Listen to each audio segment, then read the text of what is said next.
Recently, in discussing the post-production process for my film King of the Block, I spoke about my Dolby Atmos setup that I sent to Fox for broadcast. I shared my professional Nuendo 5.1 and stereo mixed down template, and a bunch of you guys asked if I could do the same for DaVinci Resolve. So today we'll look at my template for Resolve and how you can set up your own template for use in your projects. Now, the first thing that we have to understand is that DaVinci Resolve is not a full-fledged production or post-production audio suite, or DAW or DAW as you would call it. When compared to Nuendo, which is the tool I use, or even Pro Tools, it has its limitations. So while I tried to get this template as close to my Nuendo template as possible, there are definite minor issues with achieving the same level of production using FAIRLIGHT instead of those dedicated audio tools like Pro Tools or like Nuendo. Now, we'll discuss some of those things as we go along. But for right now, let me take you through my template. Okay, so we're going to start over here in the FAIRLIGHT tab. Okay, and as you guys can see, that's where I'm at. I'm down here in the FAIRLIGHT tab. And the first thing you want to see now, I'm rocking dual monitors. So my mixer and my track LEDs are on another monitor, okay? And we're going to deal with that later, but for right now, we're going to start over with our index. So if you go up to your index, up top here, we'll see that we're presented with edit, index, tracks, and markers. So for right now, we're going to deal with our tracks, okay? And that's where we're going to start. Now, from this track list, you'll get a good understanding of how many tracks and what type of tracks I have in this template, okay? And if we scroll down a little bit, you guys can see the full extent of just the enormous amount of tracks here. Now, let me say this. I've pruned down these tracks so that anyone running Resolve should be able to open up the template and start working. Now, I'm rocking Resolve Studio. If you are rocking the free version of Resolve, this is also where you might want to start, because the very first thing I would suggest to you is you prune down or turn off some of these tracks, okay? Just for CPU power, and depending on the GPU you're rocking, you may want to go ahead and, like I said, tune for performance, okay? So, as I said, right now we're going to start in the track list, and you guys can see the track layout that I have here, okay? Now, what does the track list allow us to do? The track list allows us to do things like moving and arranging tracks, renaming tracks, changing colors, and as I said before, hiding tracks, okay? So let's start there. Let's start how we would hide a track. So, since that's the very first column as you see here, the hiding tracks is simply going to be done by just clicking on the eyedropper here. And as you can see, okay, I'm going to go up to the top here, and you're going to see, as I turn them back on, you're going to be able to see those tracks start to reappear, okay? Now, this is a very good way to be able to hide the tracks that you're not going to use, or that stuff that you're not working on at that moment. So you can go ahead and hide those tracks, and that should make it not only easier to navigate, because one of the things, and we'll get into this, one of the things that FAIRLIGHT lacks is the ability to be able to put your tracks into, say, a folder, and then disappear that folder, therefore streamlining your track layout, okay? But we move on. Okay, so this is how you hide. It allows you to hide tracks, so you can hide tracks here. Now, one of the things I want to do, you may want to do also, is move and arrange your tracks. So I can simply hold on to a track and move it. And thus I can go up and down, and if, let's say I drop this here, then that's going to move that track down, okay? And it's just click and hold, and I can bring it back to where it originally was. Now, also, really cool thing is I can actually add more tracks. I can actually grab groups of tracks, okay? So I'm hitting shift, to grab a list of tracks, I would hit Shift. To grab individual tracks and add them to my selection, I'm just going to hold down the Control key. Okay. So I'm hitting my Control key here, and that's going to allow me to grab a group of tracks and just move them. Okay. Now, when do you need to use this? Well, specifically, if you're adding things like buses, okay, because the bus is going to be added at the end of your chain. So the bus is going to appear at the very bottom of this track list, and then you'll have to move it up if that's what you want to do. You'll have to move it into position, okay? So that's when grabbing a mess of tracks can actually be very, very helpful, okay? Now, next, we can do another thing we can do in the track list is we can rename tracks. So as you guys see here, one of the things that I've done with this template is this template abides by professional sound mixers and professional remixers protocols, okay? Kind of speaking their language. So a lot of people use the nomenclature DX, MX, SFX. So I've adopted that here. This is how I work. So I've adopted that and I put that into this template. So as you can see here, our dialogue tracks here are named DX, DX1, DX2, DX3, so on and so forth. Okay. So let's say though we wanted to rename that. Okay. So let's say we're working on a documentary and we wanted to change that to let's say Arnold, like it was in King of the Block. Okay.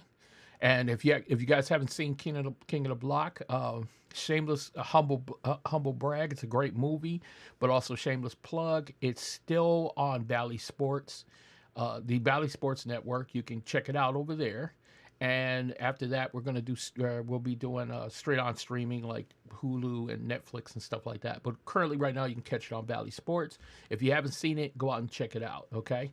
Shameless plug number one. We're done with it. Okay. So let's pick Arnold. We're back to our track list here. We're going to rename this Arnold. That's a character in King of the Block. And just like any other program, you can rename your tracks here, and then they'll go and be represented by Arnold here. Okay, but for this sake of this here, we're going to change this back and call this DX4. Okay.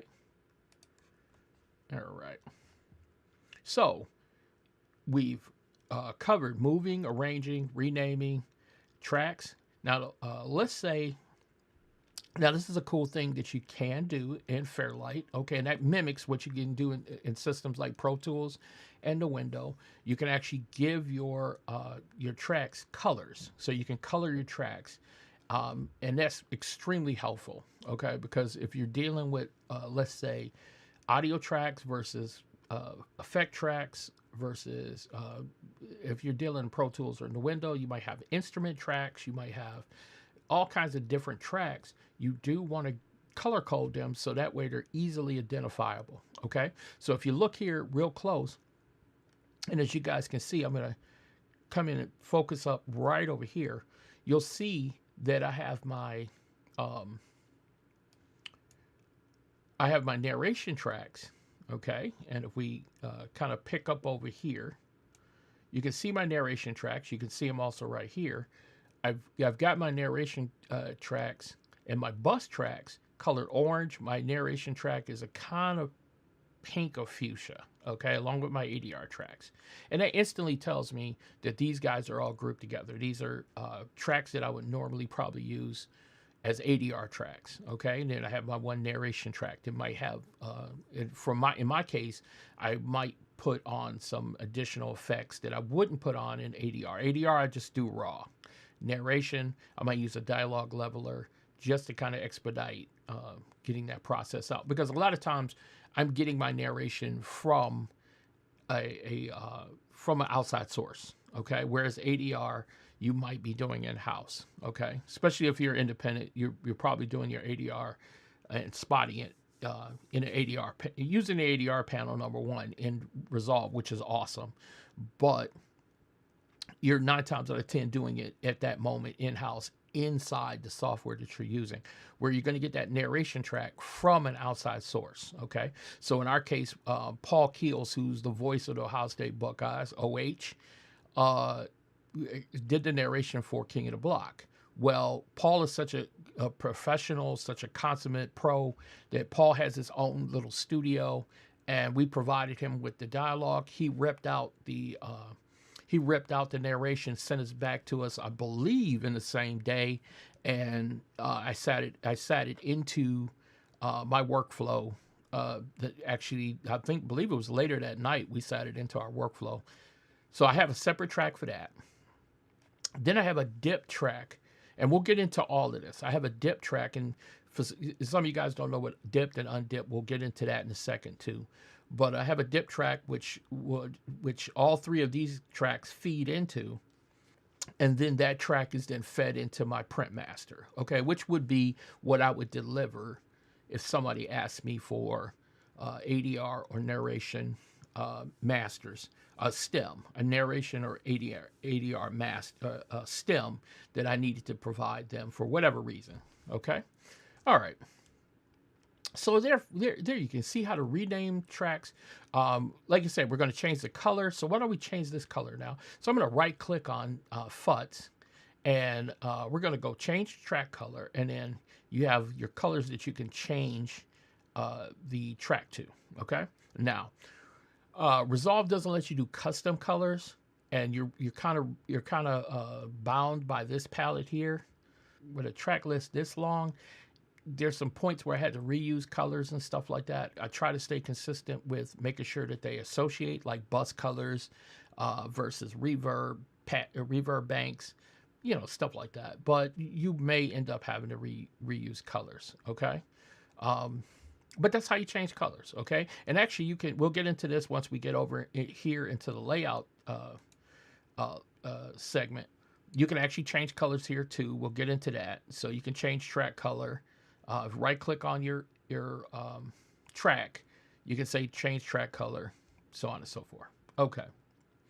Now we've already discussed hiding tracks. So these are the things that you can do over into your track list, which just makes it really easy to organize your tracks, make sure your tracks are done really well, and everything's lining up the way you want to. That's your track list, okay? It was more like a bin for how your layout looks, and it makes it easily accessible. Look, really quick, let's just go through how I've got this laid out, okay? So, and this is mostly typical throughout the industry. So if you've seen one, you've probably seen this one too. I've got my dialogue tracks here.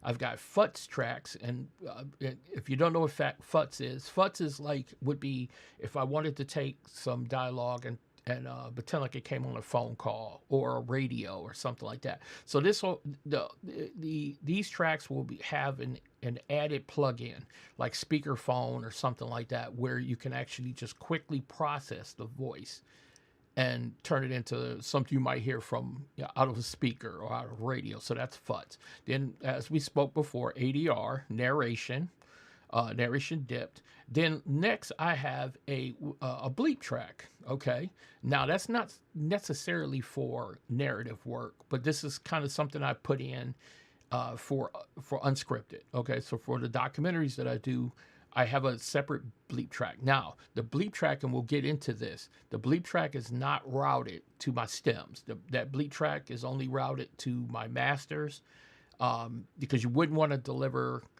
something to, you wouldn't want to deliver something, a stem to your distributor or anything like that has something bleeped on it already. You just want to give it to them as natural as possible. They can go out and bleep it if they need to. But if this is my deliverable, my final deliverable would be that bleep track if I need it. Okay. Then I have sync BGs. Okay, sync BGs are any background that automatically would be kind of extracted and blended with my dialogue tracks. So if I'm picking up, let's say one camera shot has a police car in it, then this is where I would finish off that police car, so it would blend to the next shot in case the next shot didn't have a police car or siren or something like that in there. I've got my two masters for my sync BGs. We'll get into it. We'll get into what our bus layouts and our print masters are. We'll get into that once we get to the mixer. Okay. Then I got my reverbs. I have my dialogue reverbs. I've got interior reverb, which is just small room reverb. Uh, Most of the time, this is what I'm using. Then I have my large room reverb, which would be cathedrals, large rooms, so on and so forth. Then I got my reverb for inside of a car reverb. And then I've got some exterior reverb, right? Then 2 tracks of delays. I got an interior delay and an exterior delay, okay? Then finally, that's fed into a dialogue chain. And at this point, I call this one dialogue chain 2. So all my dialogue, all my regular dialogue is fed into this dialogue chain 2. Now, then I feed that into a dialogue chain 1, okay? That dialogue chain 1 is where my reverbs will go. So the reverbs are going to dialogue chain 1. The rest of my dialogue is going into dialogue chain 2. So we would go dialogue chain 2, dialogue chain 2 feeds into dialogue chain 1, and then that feeds into my print master. Okay? All right. And we're going to skip through because you'll find it, and we'll talk about this more, but you'll find out that all of this process is then repeated for each different type of sounds that I have. So I've got my music, which is MX is music. Okay. I've got my Foley. So FL would be Foley. So I've got my Foley, my effects tracks, and what I have is effects that are mono effects, and then I have stereo effects. Now, normally your effects would come in mono tracks. Okay, if you find something that's normally done by a professional sound effects library, it's going to be mono tracks. There are occasions when you pick up something that is stereo. Okay, so we're all fond of, in a quick pinch, you might have to pull something off of YouTube. If you get it and it's stereo and you don't have time to separate those tracks, I would strongly suggest that you separate those tracks, but just in case you don't have time to separate those tracks, then I've got a bunch of stereo tracks here. Okay, real important. We'll talk about this later. I have a effects LFE track, which is just one channel that is gonna house my LFE tracks. We'll get into how Resolve handles that a little differently later on. A special effects bleep track. Self-explanatory. It's a bleep track. You use it on with effects. Pretty self-explanatory. Once again, the same arrangement of reverbs and delays, print master. Then to round it up, we have our BGs. Okay, so BG, ambience. Some people call it ambience. Some people call it backgrounds. I call it backgrounds, but they're the same. Okay, so I have my backgrounds. Now, typically what I do is I break my backgrounds, or ambience as you would call it, into 2 separate banks. Okay, so I've got background A and background B.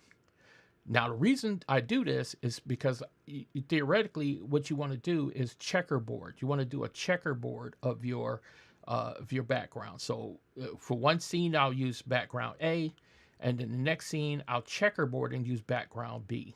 So scene 1 would use background A, scene 2 would use background B.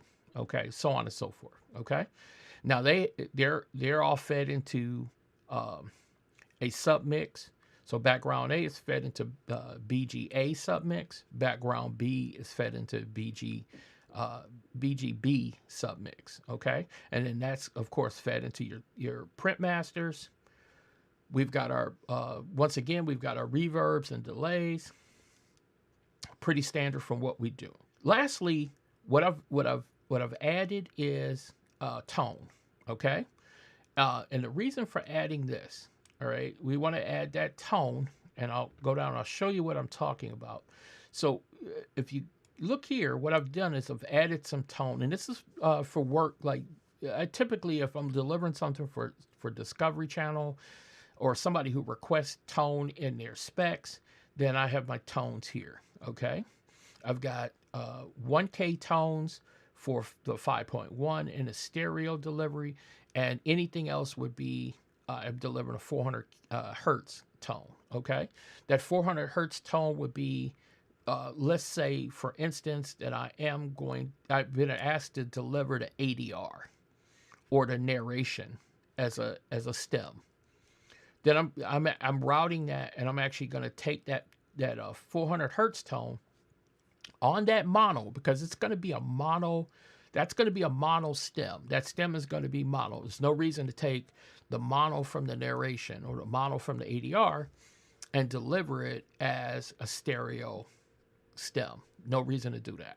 So I'm delivering that as a 400 hertz tone for that track. Okay.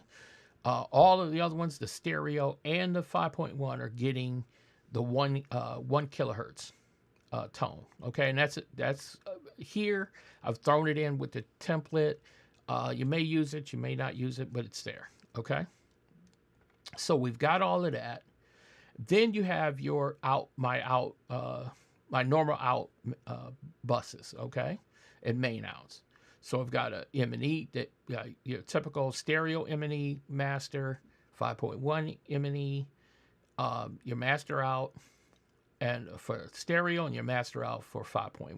Now, really special, what I've also included is a master out for web. Okay, and we'll talk about the chain once we get into the mixer. We'll talk about how everything's routed. But this master web chain, because typically your master out for stereo and your master out for 5.1 is going to range around minus 23 to minus 27, depending on what your deliverable is. Netflix is minus 27, broadcast is minus 23. That you're going to go ahead and set your out to abide by those specs. Okay. Now, as we all know, and unfortunately, I do this a lot when I'm delivering something for YouTube, I forget to take up that. I forget to boost that gain up to minus 18 or minus 14. I forget totally to do that a lot. Some of you guys who listen to my channel have kind of commented on the fact that sometimes it's a little low. Yeah, it's because I'm so used to mastering for that minus 23 or the minus 27 that I forget sometimes that YouTube's got to be a lot louder. So what I've done is I've actually made another master out that's a webmaster out that is actually set up for that minus 18, minus 14 scenario. So that's included in here, and that's something I'll show you guys how I rigged it up. 1,000 different ways to do it, 1,000 different ways. So by all means, if you have a better way, do me a favor, drop a line down in the comments. Let me know how you would do it, okay? Or how you've done it, and let's discuss, okay? But I'll definitely feed you guys the skinny on how I got it done. And as I said, if this is looking like it's too much for you guys, by all means, this template is available. It's over on my Gumroad and on the Ultramagnetic film site. Links are down below. If you just want to go ahead and cop it, by all means, go ahead. That's why I made it. But if you guys want to go ahead and tackle it on your own, have at it, have fun. So in part 2 of our DaVinci Resolve template, we'll look at the template from another angle.